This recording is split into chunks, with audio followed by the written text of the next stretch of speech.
if you looked at what's happening in the region before October 7th and Hamas decided to carry out these raids, Iran and Saudi Arabia repairing their ties and talking to each other, that was a major development. I don't think people understand how major of a development that was. One of the main fault lines the U.S. had been using to divide and control the region, and now it was gone. It was out of their control.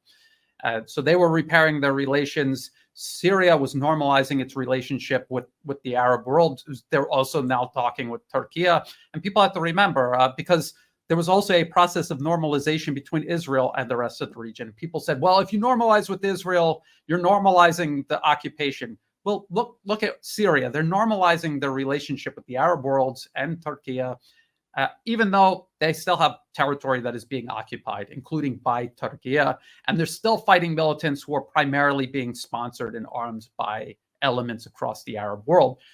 Normalization does not mean accepting all of these injustices. It's the first step toward addressing these injustices and resolving these conflicts and crises. And so that was what was going on in the region. The best way to just blow all of that up is, again, to lay waste to the Palestinian people. It is a highly divisive and emotional topic, especially in the region. If you look at all the countries in the region, there's these protests in the streets.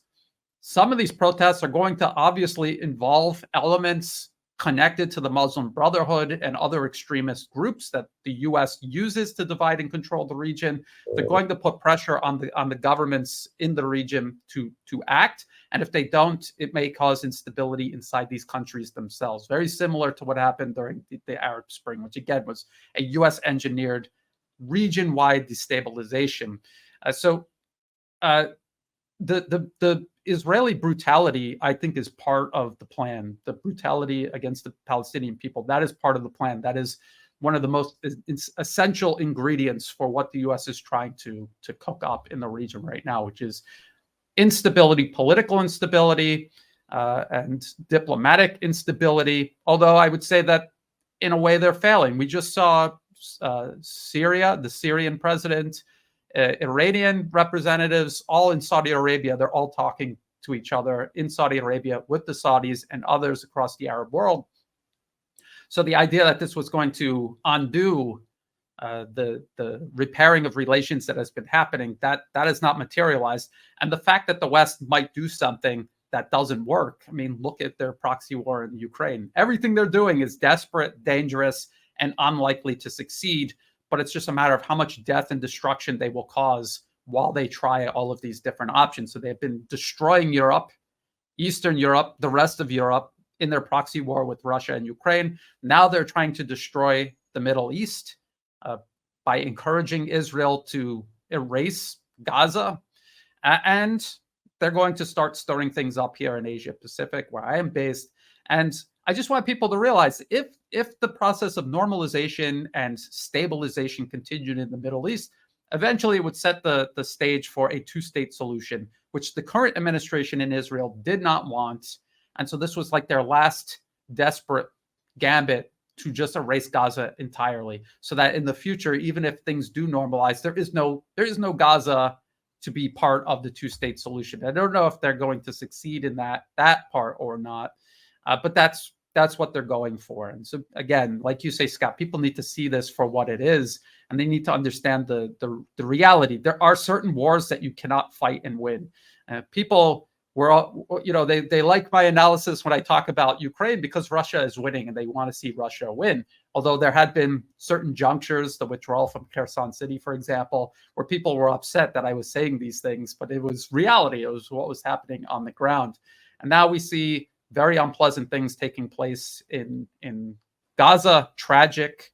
It's a humanitarian catastrophe. It is genocide. They're deliberately erasing a certain people from a certain area on the map. That is the definition of genocide. But what can be done to stop it?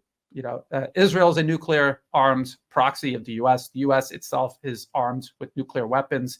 They're using this as an opportunity to expand the U.S. military footprint in the region, which has been deteriorating over time. Now they're using this as an opportunity to bulk it up.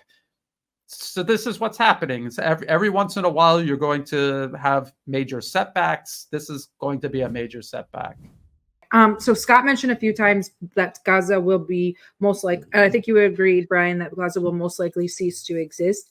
But I'm kind of wondering what a world like that looks like. And I also wanted to explore, I'm glad Brian brought it up, but that you mentioned Ukraine, Russia, and how the United States has lost in that theater. And I've always, and I think that Palestine, Israel, forgive me, but is a much popular or more well-known conflict than Ukraine and Russia. So a lot of people kind of missed out on the interconnectedness of these two conflicts. And then you went as far as to mention this, the South China Sea, which I look at as front number 3. I think that people look at Israel and the Middle East conflict as, this is the culmination of everything. This is an isolated incident, but it's going right in line with Russia, Ukraine. So we've already said, and I agree, that the counteroffensive is over. United States has lost in that theater. It's finished. If what you're saying, Gaza's wiped off the map, that's a victory for Israel and United States. What happens after that? I don't foresee a successful two-state solution, just including the West Bank, and I'd like to not discuss the two-state solution. Anyway, I'm talking about like regionally. How does that look? Because in my gut feeling is that the Middle East can't progress into BRICS. They can't keep going with the Arab League with the presence of Israel in the region. And just they won't stop at Gaza. Well, I mean, this is the thing. People find it very hard to believe, but in Israel, even right now, there are political parties, there are segments of the population that want a two-state solution. They want to coexist in the region. They want to pursue policies that actually coincide with the people living in Israel's best interest. The current administration, just like the client regime in Ukraine, is on a path towards self-destruction. They make decisions that do not coincide with Israel's self-preservation, its prosperity as a nation state. Looking at its trade, it's in the Middle East, but its closest trade partners are all in Europe and the United States. That makes no sense, and that only happens when you have a utterly artificial ecosystem set up, where they are a proxy of the U.S. and previously British imperial ambitions in the region, and that's what it exists as. It's not a fully functioning nation state. It's more like a forward operating base. And just like a forward operating base during a conflict, you're not thinking about its preservation at all costs. You're using it as one of many pawns on the game board. And you mentioned how Ukraine, Israel, say Taiwan, or now increasingly the Philippines here in Asia, how all of these are proxies. It's all interconnected to the U.S. Plan to try to reassert their hegemony over the planet versus this emerging multipolarism that's taking shape.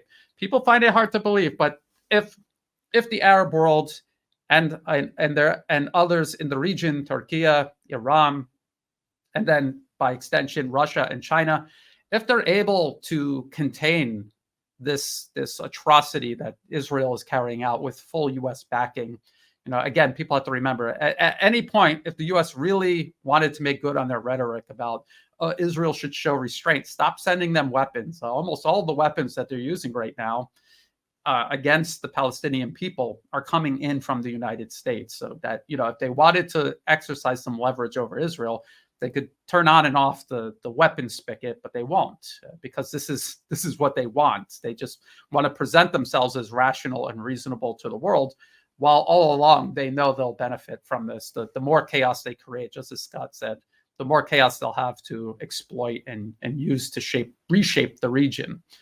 So again, as hard as people find it to believe, Israel could eventually in the future coexist with the rest of the region. The problem isn't actually in Israel. The problem is in Washington. And if you're able to minimize the influence that Washington exerts on Israel, you can create alternatives for different groups inside Israel to begin working with people in the region rather than maintaining this artificial bridge to the US and Europe.